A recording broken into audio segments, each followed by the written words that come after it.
Bismillah Rahman Rahim.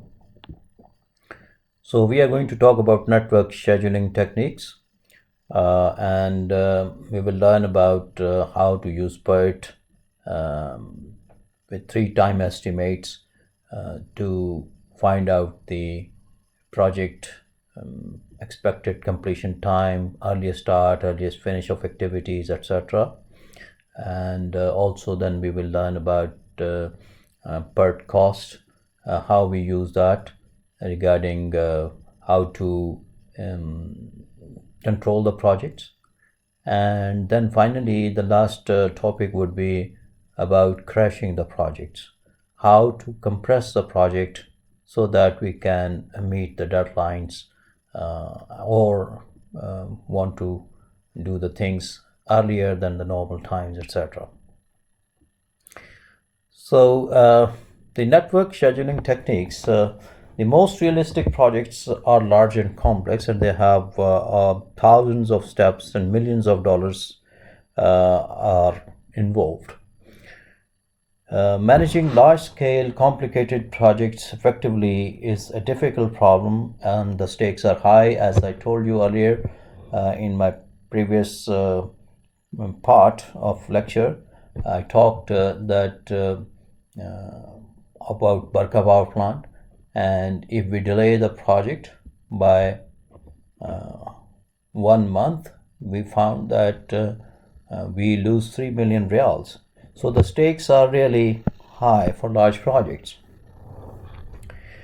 The first step in planning and scheduling a project is to develop the work breakdown structure. We talked about in the earlier part of the lecture as well about work breakdown structure, breaking the projects into modules, activities, and tasks, and that is the work breakdown structure.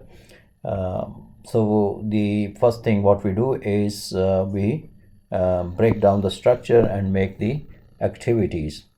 Then we can assign the time, cost, and resource requirements for each activities. We also define what activities are predecessors before we have to do them, and so that the next activity can be carried out, and the people required or resource requirements are resource requirement are identified for each activity.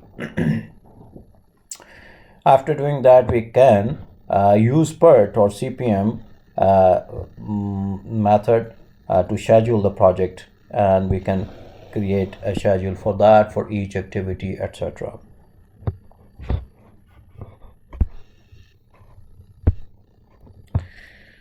The program evaluation and review technique, PERT, and the critical path method are the 2 popular quantitative analysis techniques which help plan, schedule, monitor, and control the projects. Originally, these approaches were differed by the time estimates, because in PERT we use 3 time estimates, and it is a probabilistic technique, we can say that. Whereas CPM is a deterministic technique. CPM is critical path method. Here we have only 1 time estimate, or we will have 2 time estimates if we want to have if we want to crash the project. So initially we say that there is only 1 time estimate for this one, whereas in PERT we will have 3 time estimates, and we can then make use of normal tables, etc. To find out the expected completion time of the project, etc. They have become so familiar, these PERT and CPM techniques have become so familiar that they are now commonly considered as one technique and normally written as PERT CPM. Now, before we develop the schedule, some terminology we have to learn. What is an activity? Activity is a specific task or set of tasks that are required by the project. It uses up resources and take time to complete. So that's what we call it, activity. It uses up resources and take time, and that specific task or group of tasks or set of tasks, we call it an activity. Event is the result of completing one or more activities. It marks the starting of the activity and ending of the activity. That is called an event. Network. The combination of all activities and events that define a project is the network, we call it, and it is drawn from left to right, and connections represents the predecessors. Path. A series of connected activities is from the beginning till the end, from the start till the finish, is called a path, and this is a series of connected activities. Critical an activity, event, or path which, if delayed, will delay the completion of the project. We call it critical activity, for example, or critical path. The critical path is the path through the project where, if any activity is delayed, the project is delayed. So that's why it is called critical, because any activity on that path, if delayed, can delay the project. There is always a critical path. One critical path will always be there, but there could be more than one critical path. Other terminology: sequential activities. One activity must be completed before the next one can begin. That is sequential activities. Parallel activities are those which can take place at the same time. Immediate predecessor. Immediate predecessor is that activity that must be completed just before a particular activity can begin. That is called immediate predecessor. That is very necessary to draw to know that immediate predecessor, so that we can draw the network and make the right connections. 6 steps of PERT CPM. We define the project and all of its significant activities or tasks. So after having the project, we just break down to activities and identify those significant activities or tasks. Then we develop the relationship among the activities, okay, which means that what are our predecessor activities, and decide which activities must precede others. After knowing this, we can draw the network connecting all of the activities. We can assign time and cost estimates to each activity.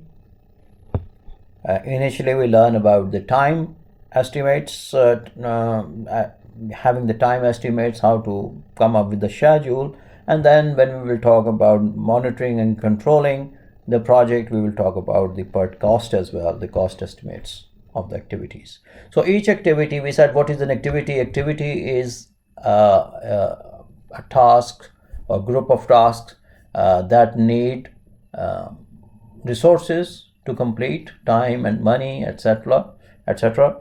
That is an activity. So we assign the time for each activity and the cost estimates.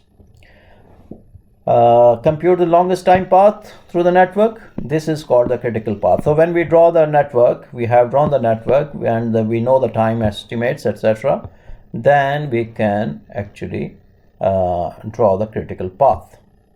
Find out the critical path, and the critical path is what? The critical path is the longest path from the beginning till the end of or finish of the project. So that is a critical path. And why it is important? The critical path is important since any delay in these activities which are on the critical path can delay the completion of the project. While when we have drawn the critical path and we know the critical path, we can now use the network to help plan, schedule, monitor, and control the project. So these are the 6 steps.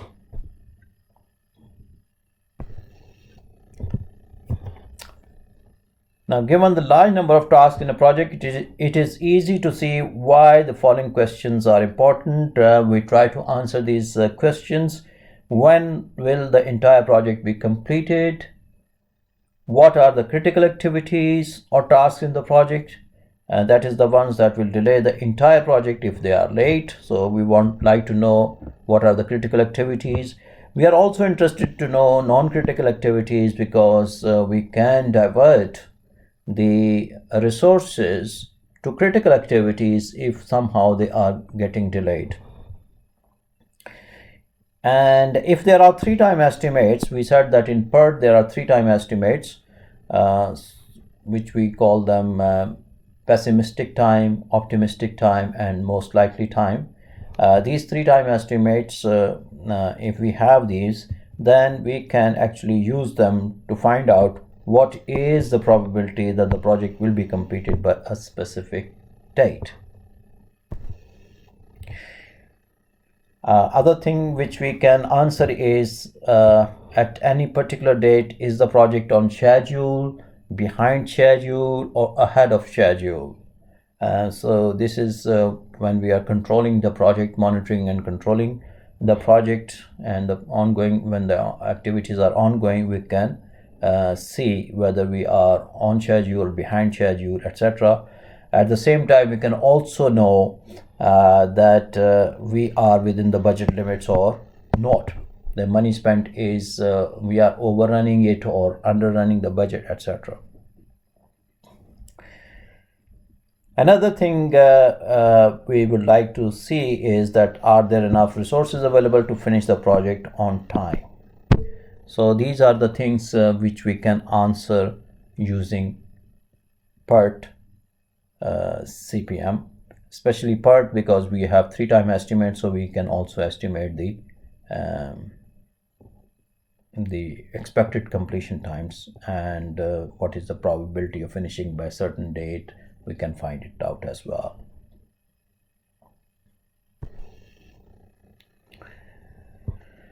So now we will see first an example so that we know how to draw a project, how to draw the network of a project.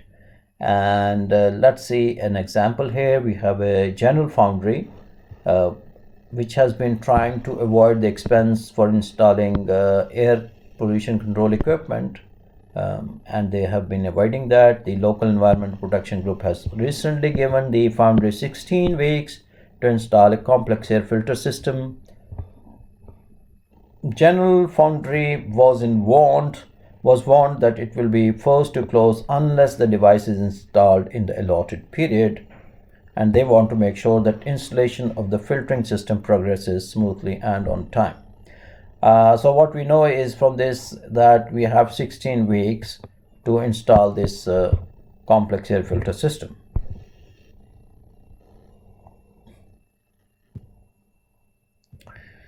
Now the project manager and his team will come up with the main activities. Let's say they have come up with about 8 activities, and we name them A, B, C, D, E, F, G, H with the description. A is build internal components, B is modify roof and floor, C is construct the collection stack. And you can see over here that A and B doesn't have immediate predecessors. Whereas when we see activity C of construction of a collection stack, we know that activity A has to be done before we can construct the collection stack. We must have to have internal component built. Similarly for D, pour concrete and install frame, which is activity D. It has a predecessor. Immediate predecessor is B, which means that the floor and roof has to be modified so that we can pour the concrete and install the frame. And similarly we have activity E, F, G and H. All these activities are there. Some have predecessor, like activity G, install air pollution device. We have 2 immediate predecessors, which means that both of these activities have to be completed and then activity G can start. And then activity H is the inspect and test, etc.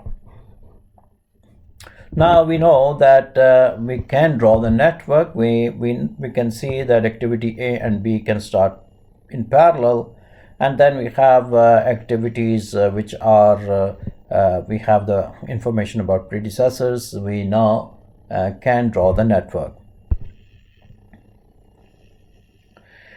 Now there are two common techniques for drawing the PERT network. One is activity on node, where the node represents the activities. We will represent the activities on the node, and activity on arc, where the arcs are used to represent the activities. Activity on node approach is easier and more commonly found in software packages like Microsoft Word, Microsoft Project. We have the way to draw is through activity on node approach is used. Activity on arc is a bit complex to draw. We can draw the activities showing on arrows, and the nodes represents the start of an activity and end of an activity, etc. But we will not go into that because it is not popular, and it is not that easy to draw because it involves some dummy activities, etc. Which there is no benefit for doing it. So in activity on node, one node represents the start of the project, one node for the end of the project, and nodes for each of the activities. The arcs are used to show the predecessors for each activities. The arcs or the arrows are used to show the predecessors predecessors for each activity and show the connections between these activities.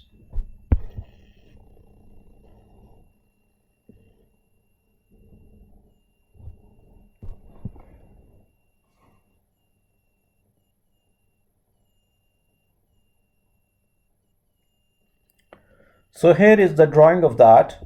As you can see that arrows are just used, or the arcs are just used to make the relationship. We can start both activity A and B at the same time. They are in parallel, and then you can see that activity C has a predecessor activity A, and activity D has a predecessor activity B, and then activity E has a predecessor of activity C, and then activity G has two predecessors, activity E and D, and then activity H has also two predecessors, activity F and G, and then finally the last activity is H. Then it's the last node is showing the activity is the project completion is there.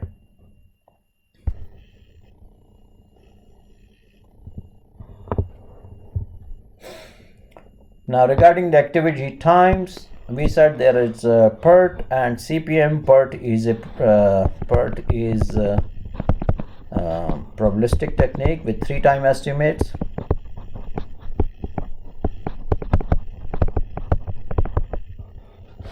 And CPM is deterministic.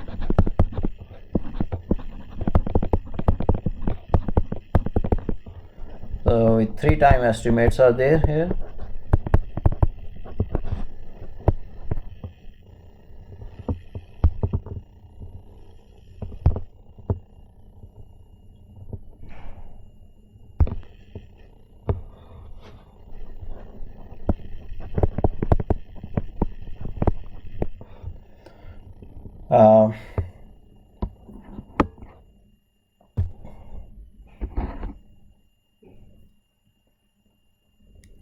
We can, when we are drawing the network for PERT, we can use a weighted average of these estimates, and we will use the weighted average. How we make use of this weighted average? Well, we model it with beta distribution.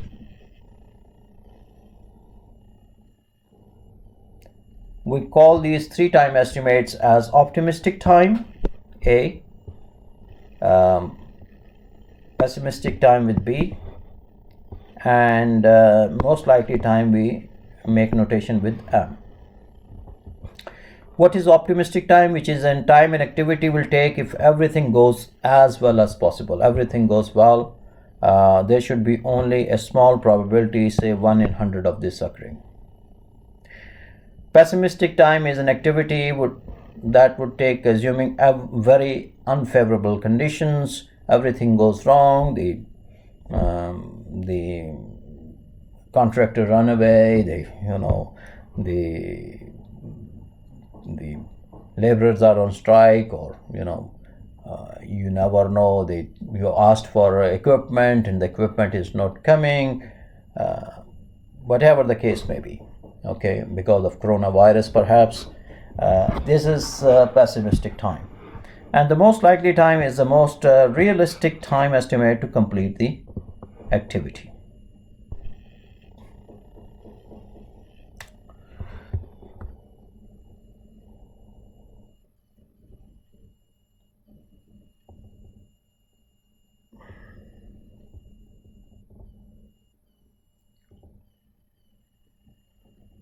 All right.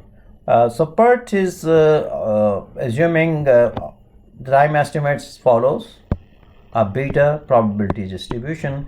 Beta probability distribution is a kind of a normal distribution but slightly skewed on one side. As you can see, it looks like a normal distribution, but it is skewed from one side. So this is we have A is the most optimistic time and B is the most pessimistic time. This beta distribution doesn't have to be skewed on the most optimistic time. It can be skewed on the most pessimistic time also. It doesn't have to be like that. And we have most likely time also M.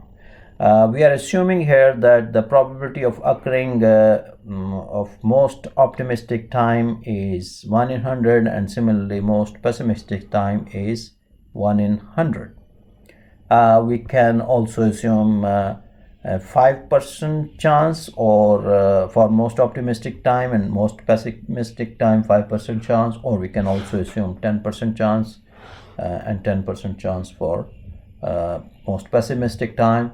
The expected time calculation will be, the formula is the same, but the variance when we are calculating that will be different if we assume 5% or 10% chance.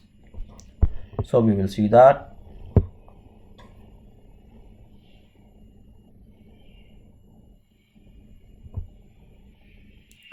So one of the good thing about beta distribution is that we have very easy use of finding out the expected time. It is just a small formula here. We have T is the expected time for expected completion of activity time, expected completion of activity time, and we have A is the most pessimistic optimistic time. This is the pessimistic time here, B, and 4m is there, A plus 4m plus B, which means that we are weighting A 1 and B also 1. Most optimistic and pessimistic are weighted once, and we are weighting the most likely time as 4 times. So total weight is 6. We divide it by 6. The formula is easy to remember: A plus 4m plus B. We can also compute the variance, the dispersion or variance of an activity completion time, and the formula is also again very simple: B minus A over 6 whole square. This formula is also very easy to remember, and it makes sense as well. It's based on, this formula is based on statistical concept that from one end of the beta distribution to the other are 6 standard deviations, plus or minus 3 standard deviation. Remember that in a normal distribution, about plus 3 standard deviation here and minus 3 standard deviation here, almost 99.9% data is there, which means that the total 6 standard deviations are there. So B minus A, let's say B is over here and A is on this side, then B minus A is 6 standard deviations apart, and if you divide by 6, then you get 1 standard deviation, and square of that is variance. So that's how we can say that.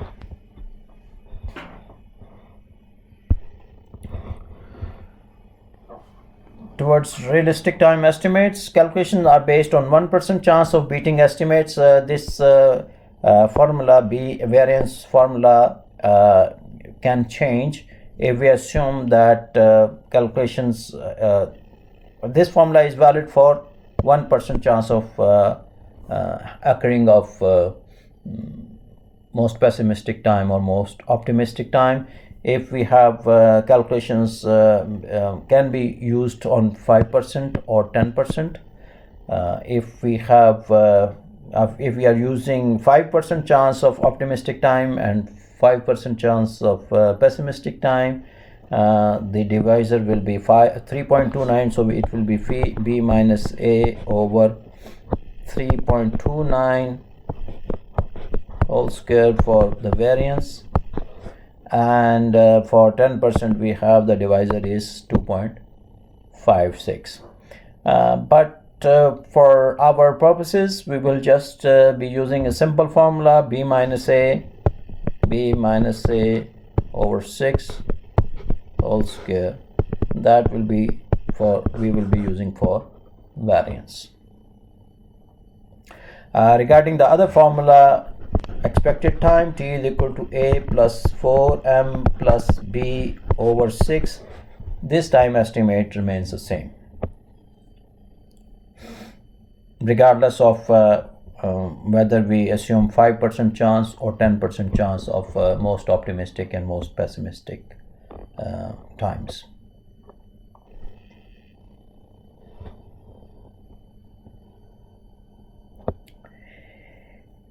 Now let us say that the project team manager and its team has come up with these time estimates, and these time estimates are given in weeks. So we have the optimistic time, we have most probable or most likely time, and we have the pessimistic time. So we have 3 time estimates for each activity, and they have come up with these time estimates in weeks, and this is the expected time calculation. As you can see, if A and B are equally from most likely time, equally distanced, then we will have most likely time is the same as expected time. If they are not equally distanced, like C for example, this one, activity F, the most optimistic time is 1 and the most pessimistic time is 9 and probable time is 2. By using the formula, the expected time comes out to be 3, which is not the same as this one, just to give you idea. And the next one is also, they are also not equally distanced, so the expected time is 5 here. As you can see now, that if we add all these times, expected times, the total is coming 25, which means 25 weeks total time of needed to do these activities. But of course some activities can be carried out in parallel, therefore this is not the total completion time of the project, and that we can do it by drawing the network. The variance is also calculated here, and these are the variances, just B minus A over 6 whole square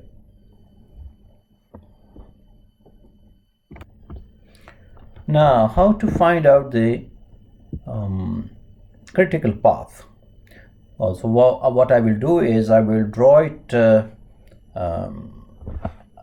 network and show how to find out the critical path. So I will draw first. Let's see how to draw this. We start with start here.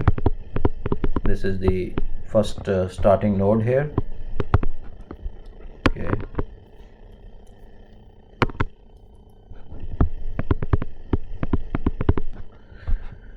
And you can see that A and B activities can start together in parallel. So I will draw this node like this.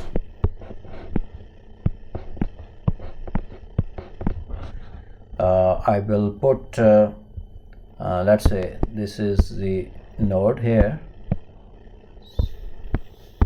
So in this I will put the name of the activity here, name or identity, and then the time t, the estimate, expected time.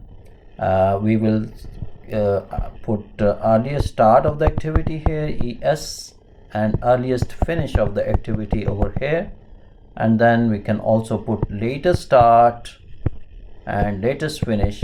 All these times are needed for each activity so that we can work out how to find out the critical path and also the non-critical activities, etc. So we have activity A here and activity B here, and this is the arrows showing the connection here that both activities can start in parallel. We put the time estimate, expected time, it is 2 here, and B for it is 3 here. All right.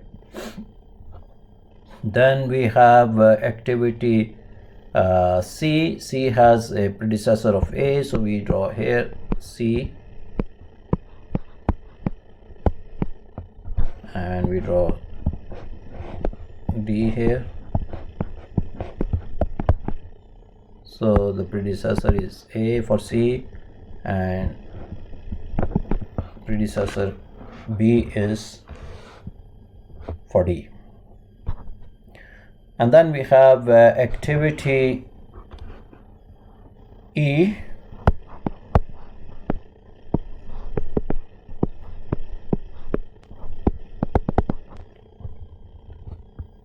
and activity F are following activity C. So we have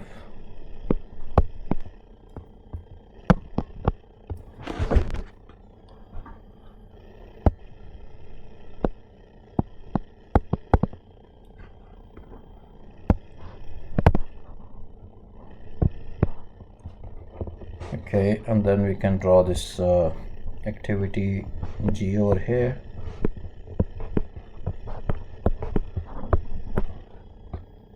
And finally activity H here.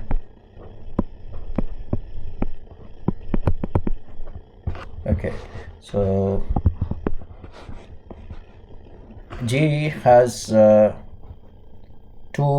predecessors, D and E. So this is one predecessor here, connection showing, and another one is this one. And H has also 2 predecessors, G and F. All right, so this is our network drawn. Now we have to put the earliest start and earliest finish. As you can see that activity A and activity B can start at 0 time at the same time. So we put 0 here and 0 here, and the earliest finish, this is earliest start here. The left corner is earliest start, and the right corner we are using it for earliest finish. So we say 0 plus 2 is earliest finish time. Earliest start, earliest finish is earliest start plus the time, right? So this is 0 plus 2 is 2 here, and 0 plus 3 is 3 here. Now activity C time is normal time, expected completion time is 2 weeks, and for D is 4 weeks. I will put the in weeks here. E is 4 weeks also, F is 3 weeks, and then G is 5 weeks, H is 2 weeks. And we can, as a completion, for completion sake, we can also put finish over here, the last node. All right.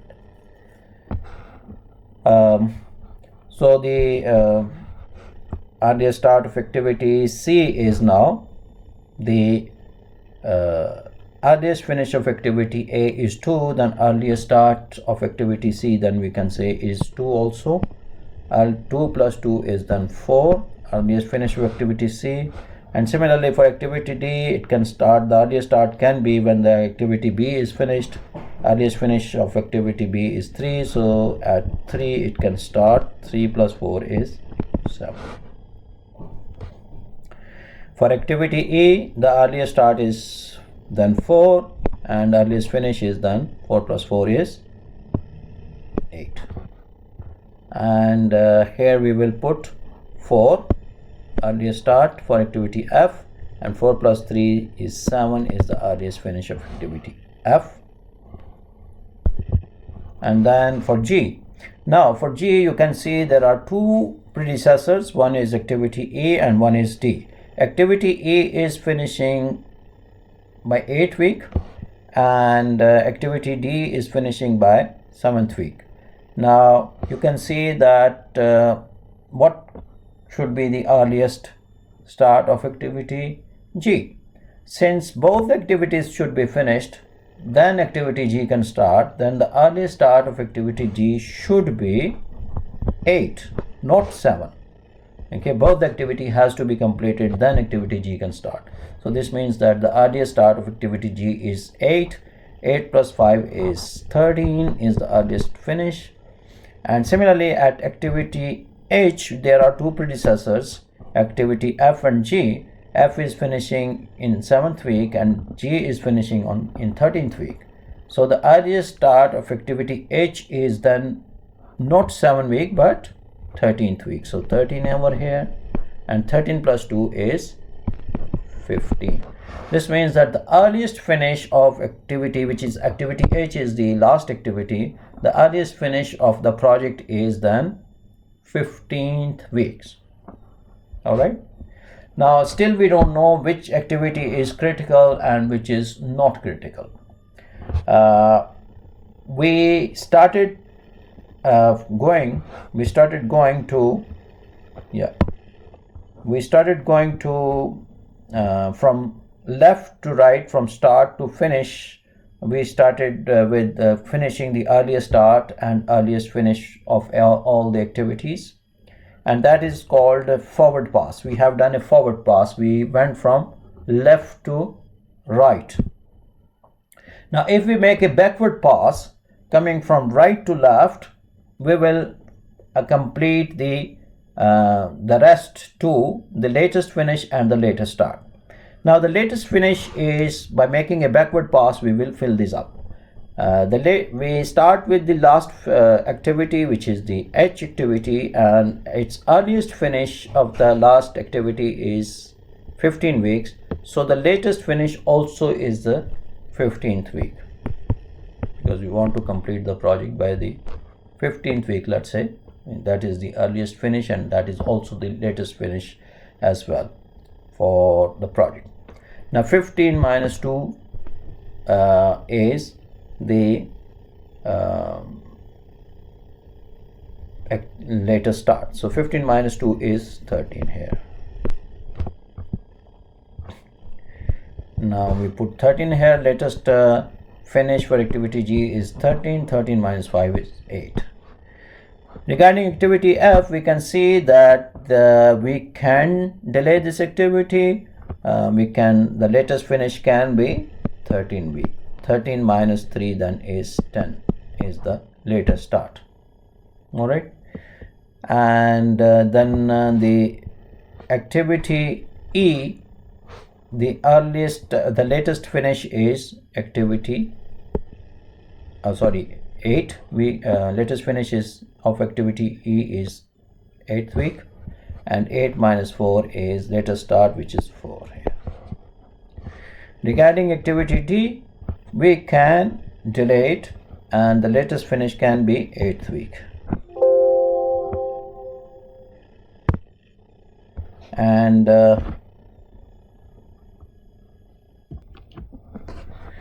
so the the latest start of activity D is just then 8 minus 4 is 4 here, and then we have the activity B's latest finish is 4. It can be delayed by 1 week, and 4 minus 3 is 1 here. And similarly, we can go to activity C to finish this latest start and latest finish. The activity C latest start is remember that it is not activity 10's latest start, but we will take 4 because that is the maximum we can finish that time. So this is 4, not 8, not 10. 4 minus 2 is 2, and 2 and 0. All right, now we can find out the slacks in activity. The activity which can be delayed can be found by slack. Slack is equal to latest finish minus earliest finish, or also is equal to latest start minus earliest start. We can find the slack. So here we have slack is 0. Here we have slack is 1. Slack is 1. 0 slack. 0 slack here. And then here we have slack of 10 minus 4 is 6.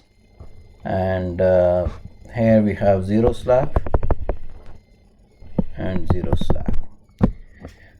Slack is sometimes also called float. In Microsoft, the word used is float, whatever the terminology we want to use. Slack, if the slack is 0, it means it is a critical activity.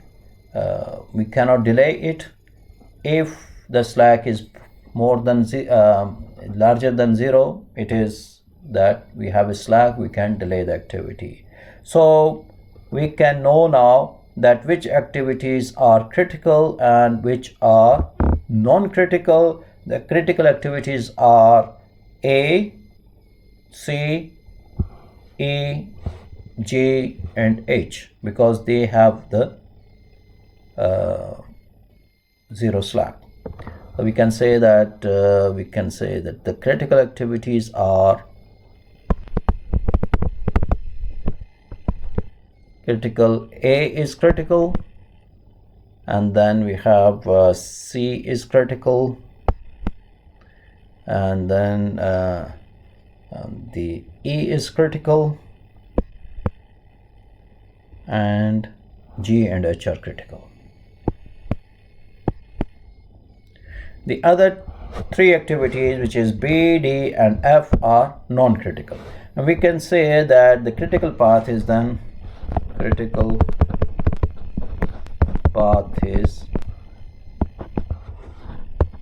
A, C, E,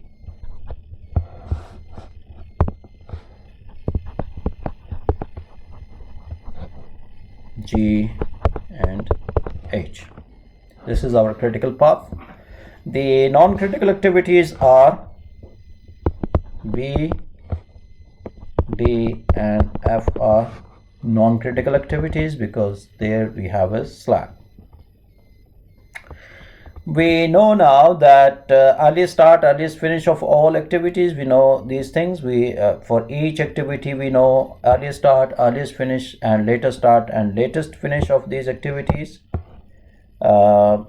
We also know when this project will be completed. The project completion time coming is 15th week, And then we can see that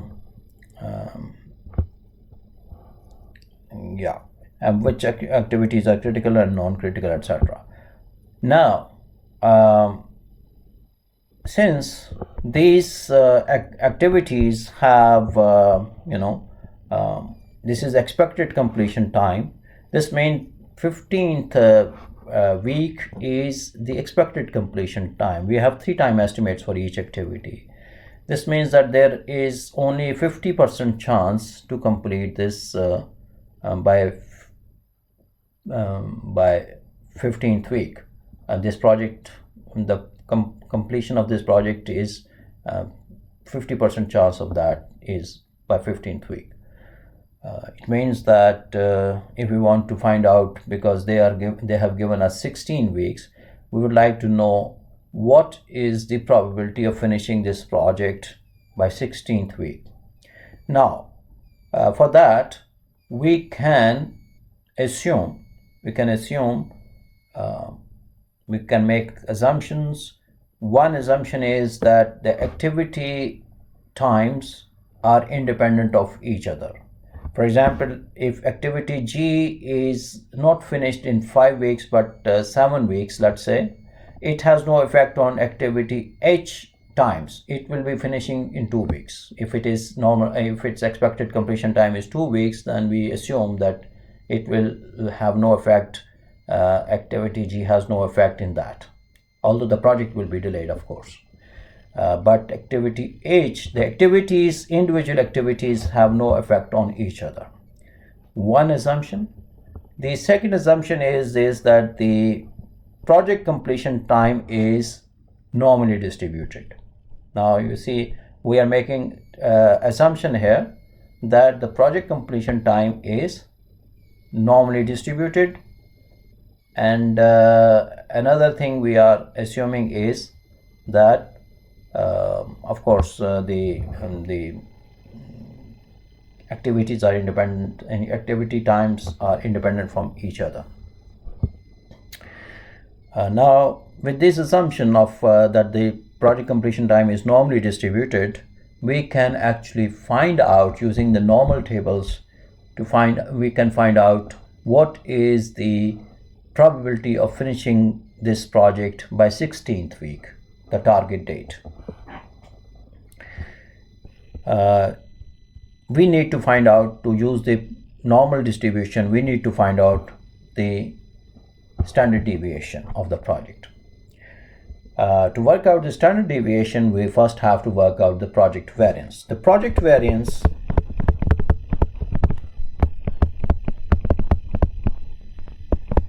is equal to summation of all activities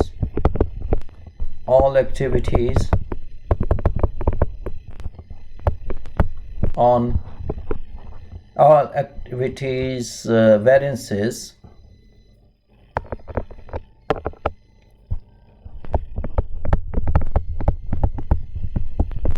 on critical path.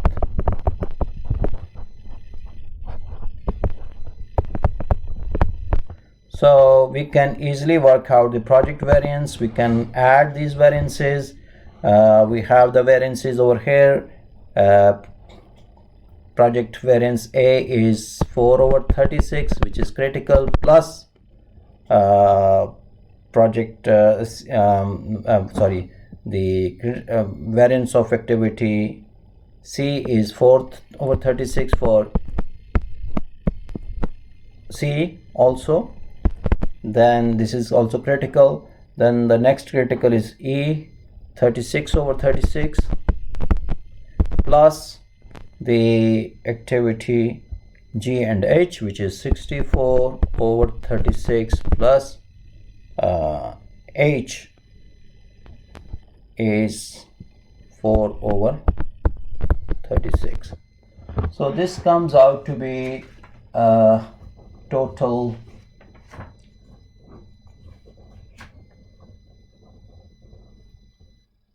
112/36.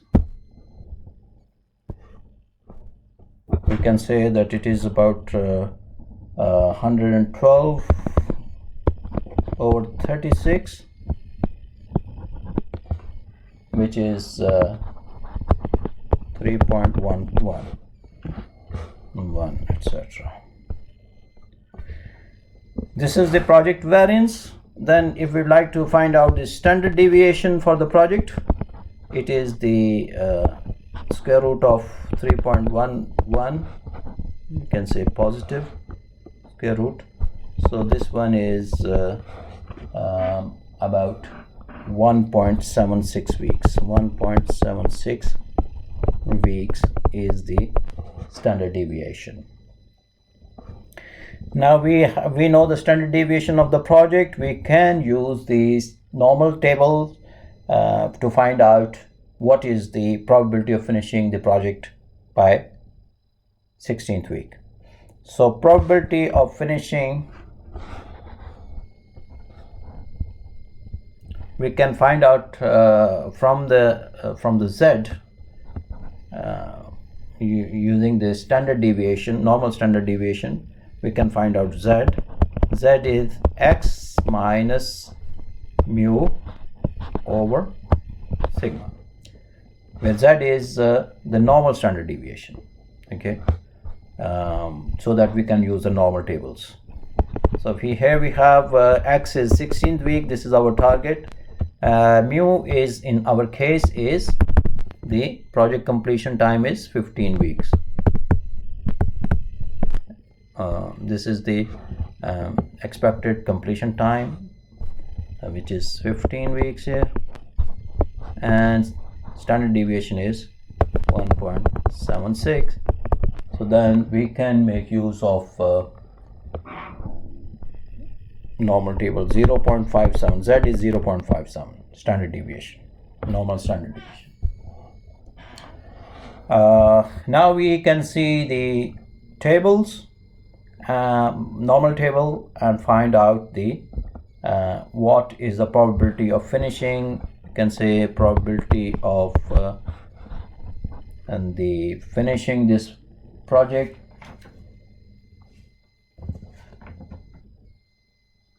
Probability of T, the total completion time, less or 16 weeks, by using the normal table. Normal table. We can find out the probability is 0.71566, which is about 75.56% chance that we will be able to finish this project. So we can see that PERT has given us a lot of insight. We can find out the earliest start, earliest finish of all activities. We can find out when the project is expected to complete. We can also find out what are the activities which are critical and what are the activities which are non-critical. The critical activities are those, if delayed, can delay the whole project. Non-critical activities, we can have some slack there, and it is useful to know them, because if we are running out of schedule, behind schedule, if we are going behind schedule, we can put the resources from non-critical activities to critical activities to complete them on time, so that we finish the project on time. Also, PERT has also allowed us to find out that what is the probability of completing by a certain date, and in this case we had 16 week was the target date. We can easily find out by using the normal table. Remember that we model activity times by beta distribution, or some Americans say beta distribution, whatever you like to, the way you pronounce it. So it is beta distribution with which we have modeled it, the activity times, whereas the project completion time is modeled with normal distribution. I again repeat, the activity time estimates are modeled with beta distribution, and the project completion time is modeled with normal distribution. Okay, so let me quickly go through these slides. We have this table here, and then how to find the critical path. We draw the network, and this is the network. We have drawn it the way I have drawn it on the note, and then one note, and then we can find out the earliest start, earliest finish time by making earliest start, earliest finish times are found by making a forward pass, and then the latest start and latest finish are found by so this is earliest start, earliest finish are completed here by making a forward pass, and then we make a backward pass to find out the latest start and latest finishes, and that's the network is completed. And of course the slack and those activities which have the slacks are non-critical activities, and those which have zero slack are critical activities. The project completion time is now 15 weeks. All right. Here we are summarizing that which activities are critical and which are non-critical. Activity A, C, E, and G and H are critical. And this is our critical path shown in blue. Regarding project variance, to find out the probability of finishing in 16 weeks, so project variance is calculated by summing the activities which are on the critical path. We know that activity A was critical, C was critical, E was critical, and G is critical, and then H is critical. We add all these numbers here, these variances, and this is the project variance, and taking the square root of that, we get the project standard deviation, 1.76 weeks. We assume activity times are independent and total project completion time is normally distributed, so that we can use now the normal distribution, normal tables.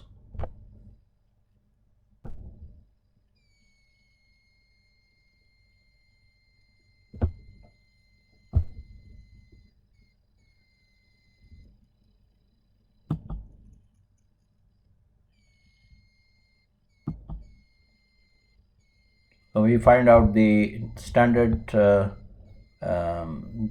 normal standard deviation, that is Z, using the formula due date minus expected date of completion divided by the standard deviation of the project. So we find out the normal standard deviation, 0.57, and then using the appendix where the table is given, normal table is given, we can find out the probability of 0.751566. I will show you on the this is the standardized normal distribution function table is there, and here is the value of Z going. Z is starting from 0, which means it is starting at the middle at the expected time, and which means basically, okay, showing you here,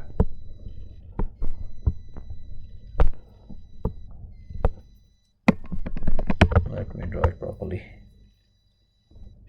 Okay,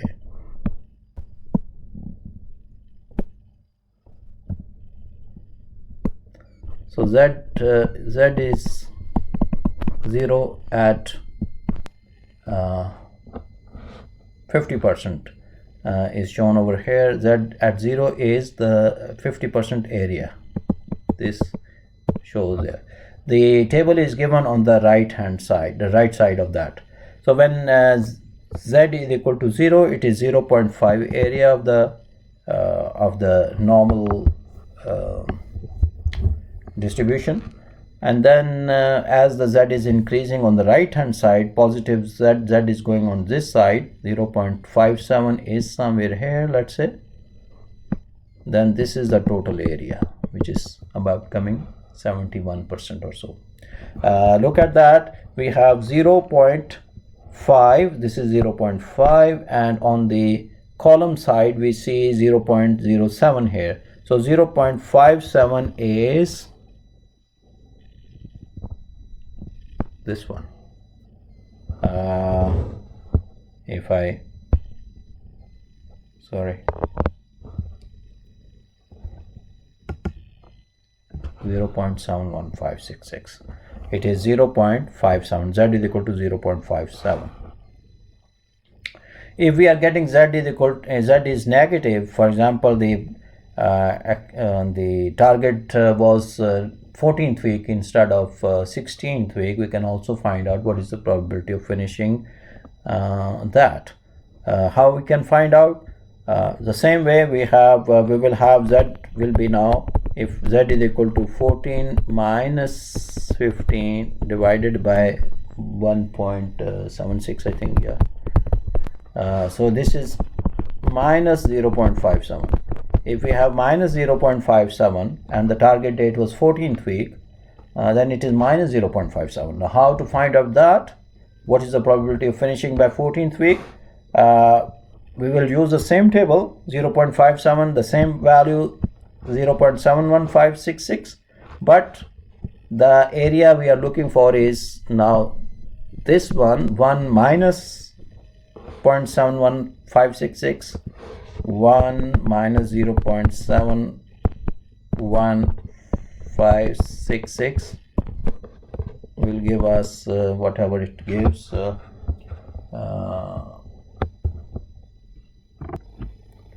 So it is 0.28434, which means 28.4% chances that we will complete by 14th week. You see over here, this is the area. This, since it is normally distributed, it is a normal distribution, so this area is the same as this area, okay, which is 14th week here coming, minus 0.57, 0.57. Okay, this is positive 0.57. So if we have negative, we just from 1 we subtract it from 1, and that we will get the probability of by that date. All right.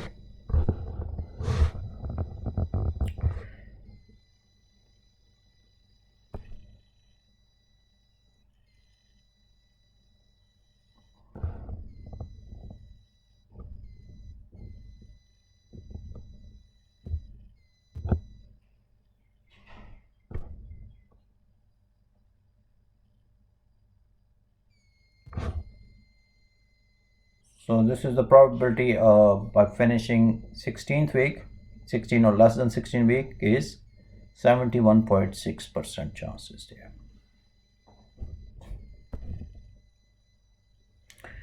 In a nutshell, we can say that PERT has been able to provide the project manager with several valuable pieces of information. The project expected completion date is, we found it 15 week.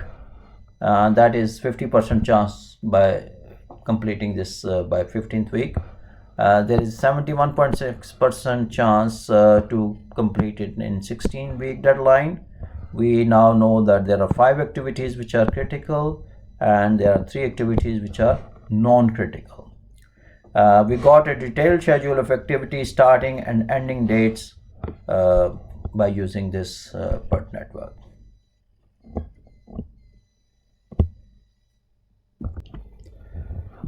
We can also use Microsoft Project for network drawing. It can draw the Gantt chart, it can draw the PERT network. Here we have another example of a house building project. We have 7 activities here. and the predecessors activities are given here for these activities, and the duration is given. So we can use Microsoft project here. The way to do is given to you, shown to you. Just open the Microsoft project, and here some terminal, the simple layout is explained here of the sheet what you get when you start the Microsoft project. Here you can put the activity name, activity duration. This is showing the duration here, the start date, and this one is for creating the precedence relationship by typing in predecessor activities, or we can put separate by commas, and it will be showing the predecessors. We can use the Gantt chart tools, and here they are.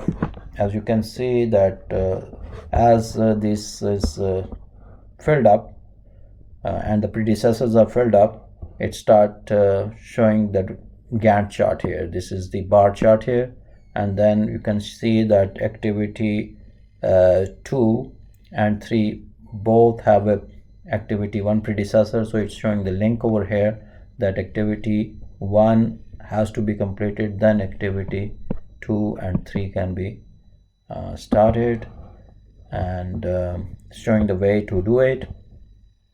We can change the time scale here. Instead of month, we can have weeks, we can have days, etc. Here is that the project, the one of house projects we have shown, and it has drawn the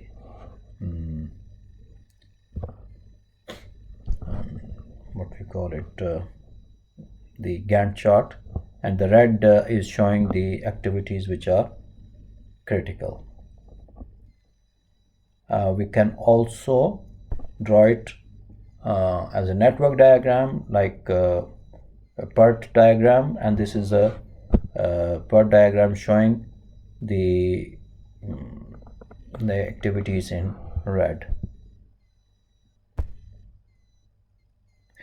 This is for another project, so it's just showing that how it looks, the Gantt chart and its network diagram, etc. We will take a break, and then we will continue with the PERT cost.